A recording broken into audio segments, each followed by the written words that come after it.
pessoal, me chamo Matheus e eu serei o apresentador hoje. Bem-vindos ao primeiro episódio do Não Pode, o podcast sobre o que não deve ser feito por contadores e empresas, o seu podcast preferido aqui da FCE. No episódio de hoje, estou os colegas Thaís e Fernanda e iremos abordar duas fraudes tributárias. A primeira envolvendo uma empresa gaúcha, a Santa Mate, que será apresentada pela colega Thaís, e o segundo caso envolvendo a empresa de bebidas Dolly, que será apresentado pela colega Fernanda. Então, sem mais delongas, é contigo, Thaís. Olá, eu tô aqui a pedido do Não Pode, o podcast sobre aquilo que não deve ser feito por empresas e contadores, e a gente vai falar um pouco sobre a Operação Triplo Malte. A Operação Triplo Malte é uma operação que foi deflagrada em janeiro de 2025 aqui no Rio Grande do Sul, né? Ela é uma operação que se iniciou em sigilo lá em 2022 e somente agora em janeiro de 2025 é que foram expedidos mandados de busca e apreensão na principal empresa envolvida, né? Que é a Santa Mate Indústria e Comércio Limitada. A Santa Mate, ela é suspeita de sonegar 200 milhões de reais em ICMS. Né? Segundo o Ministério Público, ela é uma das 5 maiores devedoras do estado do Rio Grande do Sul. Ela ainda está sofrendo essa investigação ela corre em segredo de justiça. O que a gente tem assim em resposta sobre ela ter sido questionada sobre o caso é uma posição do advogado dizendo que ela atua dentro da legalidade e que não teria nada a declarar até o momento. Nós não sabemos, então, quem são os envolvidos, né, e nem qual é o envolvimento dos sócios, nem qual é a participação do contador nesse caso, porque ainda é um caso suspeito. A gente tem como sócio o Valdir Pellicer e a Souza Empreendimentos Limitada também, com ponto quadro societário dessa empresa, né. Os mandados de busca e apreensão, eles foram expedidos e aconteceram em 3 municípios, né, em Porto Alegre, Torres e Santa Maria. E até então a gente não tem uma decisão, né, sobre o caso e nem maiores informações. Mas o que fica para nós, assim, de mais gritante é a atuação do profissional de contabilidade dentro de uma situação dessas, né? O quanto a postura do profissional poderia vir a evitar que fraudes acontecessem e se não evitar, porque obviamente o contador ele não tem todo o poder de decisão, mas claro, relacionado ao trabalho dele ele teria que ter. Por mais que ele não compactuasse com a fraude, e a gente não sabe nesse caso específico o que realmente aconteceu, ele teria que ter se posicionado, ele teria que ter denunciado, né? Então fica aí essa reflexão e esse caso para se pensar, né, sobre a atuação do profissional de contabilidade e o quanto que a sua postura pode vir a refletir como um todo para a sociedade. É isso, por enquanto é isso. Boa noite, colegas. Nesta segunda parte do Não Pode, nós vamos falar de uma superfraude que lesou o erário público em 4 bilhões de reais. Sim, nós vamos falar dos refrigerantes Dolly. Essa é uma fraude considerada uma das maiores do setor de bebidas brasileiro, e ela contém sonegação, fraude fiscal continuada, lavagem de dinheiro, organização criminosa e muita controvérsia. O que mais chama atenção aqui é a complexidade e a duração do esquema, que foi por cerca de 20 anos. Durante todo esse tempo, não houveram grandes suspeitas. Em 2017, em uma operação chamada Operação Clone, a Dolly esteve envolvida referente a ICMS, a sonegação de ICMS. Porém, desde aí, começou-se a verificar e a fazer outras parcerias entre Receita Estadual, Receita Federal e também Polícia Federal, para investigar especificamente essa empresa, porque tinha muitos indícios de outras irregularidades. Então, em 2018, a fraude foi descoberta com um esforço integrado entre cruzamento de base de dados, né, entre o Ministério Público, Procuradoria-Geral e Polícia Federal. E em maio teve a execução dos mandatos de prisão na Operação Chateau para os principais envolvidos. O empresário Laerte Codonho, dono e fundador da Dolly, o ex-contador da empresa, Rogério Halse, acusado de desviar 100 milhões de reais da Dolly, em cheques que eram dados pelo proprietário para pagamento de impostos e que nunca foram pagos.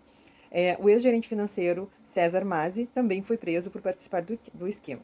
Além destes 3, que são os principais, também foram presos o contador, sócio do Rogério, Esaú Vespúcio Domingues, que depois veio a fazer acordo de delação premiada e confessar os crimes à Polícia Federal e ao GAECO, que investigavam o caso na época. O advogado Luiz Alberto Travassos da Rosa também foi preso nessa mesma operação de maio de 2018. As falhas fatais que garantiram, que permitiram que essa fraude durasse tanto tempo, foram muitas, né? Não foi só a astúcia dos criminosos, mas foi um conjunto de vulnerabilidades críticas e sistêmicas que foram muito exploradas, como, por exemplo, falta total de controles internos. A Dolly concentrava todas as funções fiscais, contábeis, tudo no escritório do Rogério Halsey, sem nenhuma supervisão. Por mais de uma década, né? Ele trabalhou nessa empresa por 15 anos. Comunicação inexistente, ou pelo menos não integrada, né, desde o início das fraudes, que hoje a polícia estima que começaram em 1995, né, por isso mais de 20 anos. Então antigamente não tinha, né, esse cruzamento de dados tão forte como a gente tem hoje. E também a questão de muitas empresas laranjas e empresas fantasmas, né, que fingiam operações, né, também isso dificultava para o fisco descobrir essa fraude. E a confiança segue em documentos físicos. Foram apresentadas em diversas ações ali durante o processo documentos, guias pagas, só que falsificadas, não eram guias pagas de fato, como era apresentado guias pagas, né? A princípio ninguém desconfiou, porque estava lá como carimbadinho lá com autenticação de pagamento, né? Como era antigamente.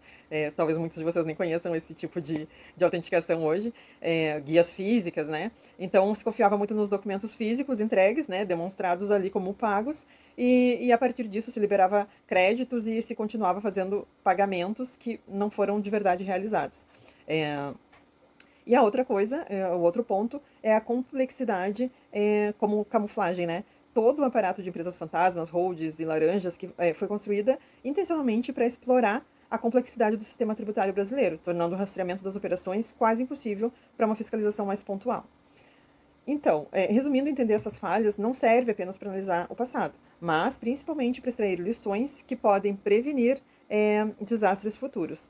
Apesar disso, a gente sabe que muitas outras operações foram deflagradas durante esse período, mas que sim, a Receita Federal segue melhorando, né, a questão de tecnologia, as receitas estaduais também, municipais, todas estão cada vez se integrando mais.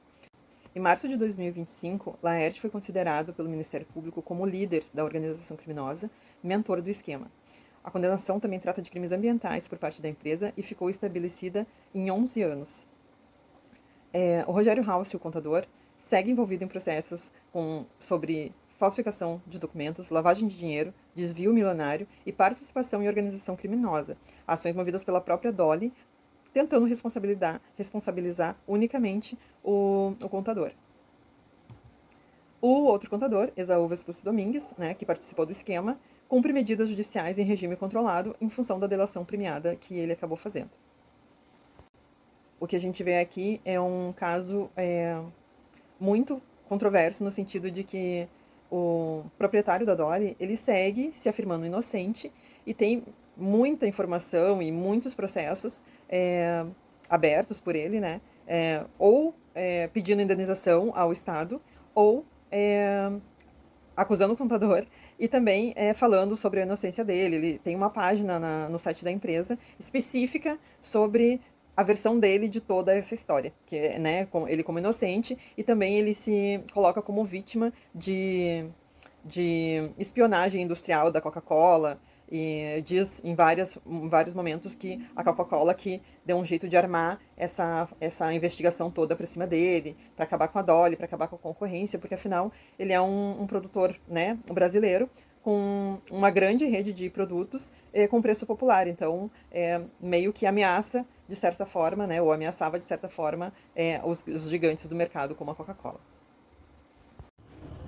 Obrigado, Fernanda, pela participação. Então, em resumo, o que nós vimos? No caso da Santa Mate, o contador ou estava envolvido ou não sabia. E nos dois casos é ruim. E aí a gente vê a importância do contador estar envolvido não só no setor de contabilidade, mas em toda a empresa. Porque caso ele não esteja envolvido, talvez ele pudesse ter conseguido rastrear se fosse mais atuante. Já no caso da Dolly, a gente tem um empresário tentando empurrar os problemas para o contador, que também, se estava envolvido, e pelo que parece estava, não tem o que fazer. Ele é culpado, deve ter as punições cabíveis e legais. Mas, caso ele realmente não estivesse envolvido, como alega e essa briga jurídica, se ele fosse mais atuante e tivesse denunciado as questões que ele enxergou antes, ele poderia estar salvo dessa situação hoje. Ou caso não tenha chegado também, é mais um caso de incompetência. Então, pessoal, o que a gente percebeu neste episódio é que o contador deve ser atuante, deve estar cuidando o tempo inteiro, quase que como babá da empresa, para evitar problemas para si mesmo. No próximo episódio, vamos falar sobre Americanas. Grande abraço e até semana que vem.